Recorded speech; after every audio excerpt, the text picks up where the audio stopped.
Today we'll be reviewing the 1989 NECA Batman figure, based on the 1989 Tim Burton movie starring Michael Keaton, Jack Nicholson, and Kim Basinger. Now, usually I'm the one that purchases the film that I show with the figure. However, in this case, it was one of those awesome instances where the movie actually came with the figure. Came out at Toys R Us. I think this past Christmas. You had to buy them both together. I missed the bus completely on this due to my hectic work schedule, as usually. But I got them on eBay for an awesome price. Bought them off D. Dorino. Great seller. If you're looking for a NECA figure and they have it posted, definitely buy off them. They ship real fast. Went out the next morning, got here right away. And as you can see, the movie still 100% unopened. Not because I don't want to watch it, because I've seen it 1,000 times and I have it on DVD, but I'm definitely going to crack that one open with my girlfriend whenever I get a chance. So let's take a look first at the packaging. Now, this cardboard piece is still in great condition. Like I said, I don't think it was made that long ago. Got a newspaper clipping down here at the bottom. You guys can pause it and read it if you want. But pretty close, the figure itself and the actual packaging. Now, if you want to look at the front of it here, it's real simple. It has the 25th anniversary edition bundle on it. But, you know, I keep the packaging to all of my stuff just because I like the memorabilia. And I like to put my figures in their packaging whenever I'm moving to protect them. So let's go and take a look at the accessories. Now it comes with the grappling gun, which is awesome. And you can see here it's got the little plate that holds it together. The classic gold. It's got the little rivets and whatnot in it. But a good detail, even to a gun that's an accessory. And it goes with this hand, which this is one of the 4 hands this figure comes with. Here. You'll notice that this fits nicely right in there. And, you know, really realistic. You'll see that it has the perforation on the gloves right there. You know, the creasing. There's the ball joint so that it hooks right onto the actual figure. Which, if you ever have trouble with any of these, whenever I review my Gremlins figure at a later date, you'll see, if you put them in hot water, it'll be real easy to pop it on there. I didn't have an issue with them at all. But, great detail. Also comes with another fist. Once again, the lines, the creases, everything. Just great detail, which is, you know, come to be expected with NECA. Fantastic. He also comes with the Batarang,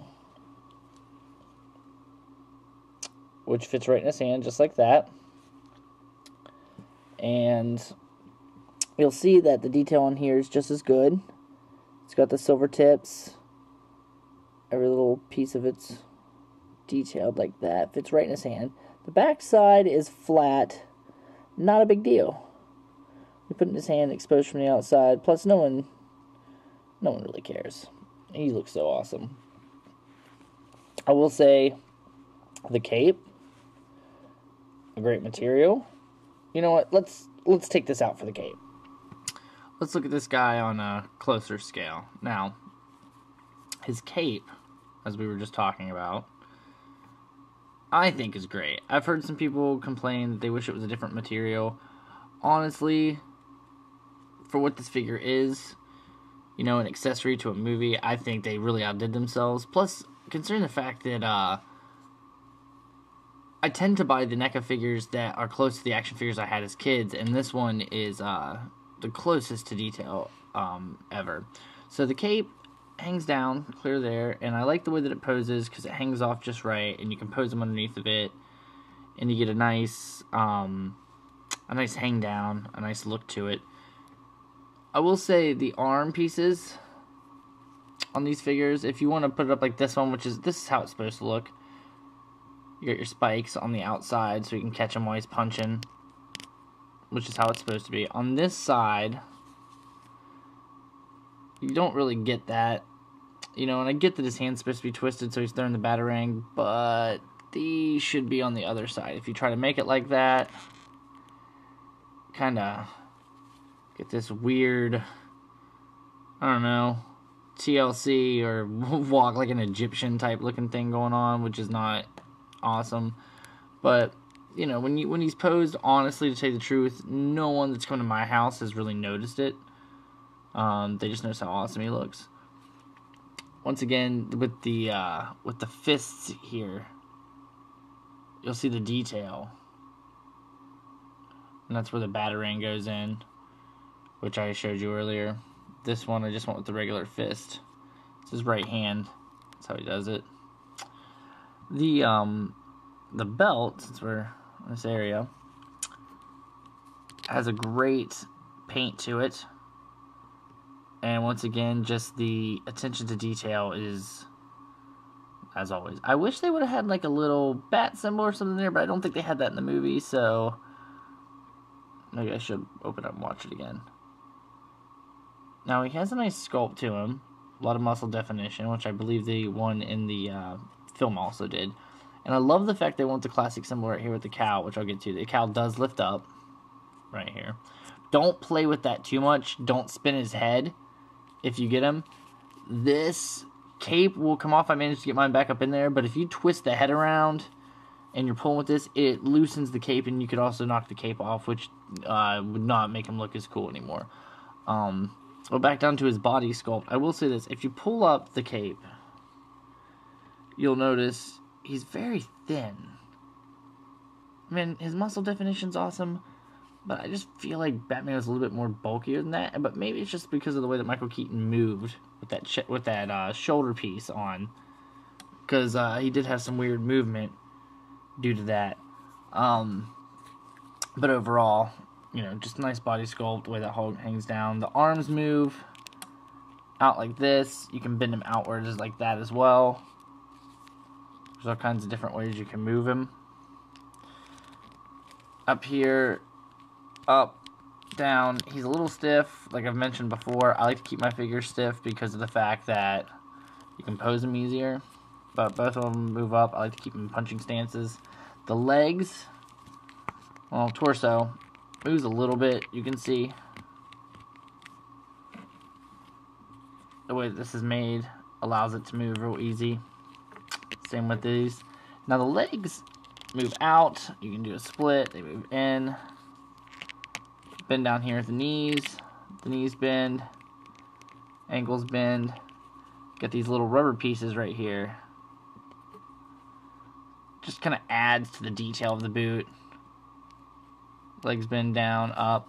I will say this, the knee part down here on my figure, and I'm sure it's not like this on all mass production, but you'll notice the knee, like this one, knee, line up, that's the way it's supposed to look. He is a little off right here. It's on the inside, kneecap's on the outside, maybe he's twisting. I don't know, you can't really bend it back, you can still go up and down. But just something I wanted to note. Overall, you know, it gives you a lot you can do with posing him, a lot you can do with getting him around. The cow, great piece. I had a little bit of white spotting. I used a marker to color it in. You can kind of see the dotting there. Like I said, you have to be really focused to do that. The cow has a really realistic look to it. I like the back here. You can see right there how he would put it on, Mr. Keaton or Mr. Bruce Wayne. So that's awesome. I saved the best for last because honestly, like, look at that realism. You know, and I mentioned it before with my Beetlejuice figure. My Michael Keaton figures are honestly just some of my favorite NECA figures because the attention to detail on them, they look just like him. They look just like they do in the movies, and that's one of my big things with NECA figures and why I collect them over, you know, most other figures. McFarlane's pretty good, but with NECA, you really get that movie realism. You know, you'll see here, because you can lift this up. I don't do it too much because I don't like to loosen it up, but you can see his face under there. It's painted. It's got the black paint on there, but that's why it looks so realistic. It adds the 3D to it. You can see the brow, just like in the film. And, you know, I bought the Ninja Turtle figures, the ones that Toys R Us offered, which I'll review at a later date. And one of my things that I have with them is they didn't paint around the eyes, so it doesn't have that movie realism. And I think I'm probably going to paint with them. I'll review them first. Just, you know, just an overall awesome figure. If you get a chance to grab one, I definitely would.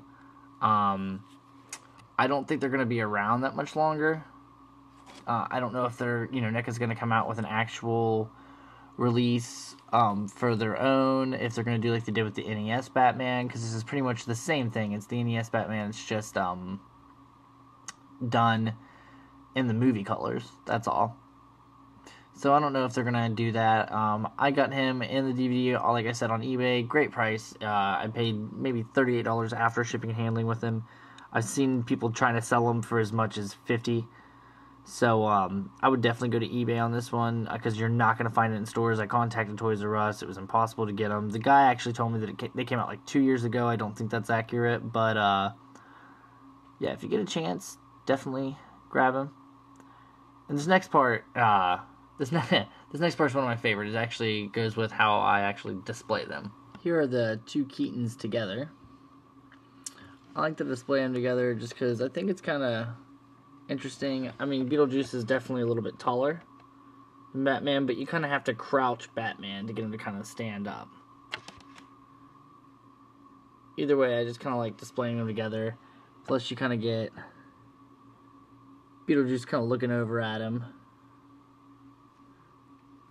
And then it's also amazing to just think about the fact that... Hold on a second.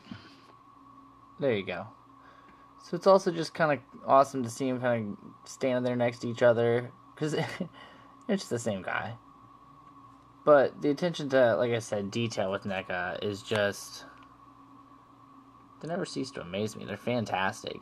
If you don't do NECA, you should totally try it. If you catch the figures when they're first released, they're always affordable. But yes, that's my review on the 1989 Tim Burton Batman, starring Michael Keaton as the action figure once again. Just made me want to go watch Birdman, see how he's actually feeling about his role. Definitely going to put out some more next week. Stay tuned. Keep subscribing. We want as many subscribers as we can, and we're also going to be doing a giveaway soon. Awesome.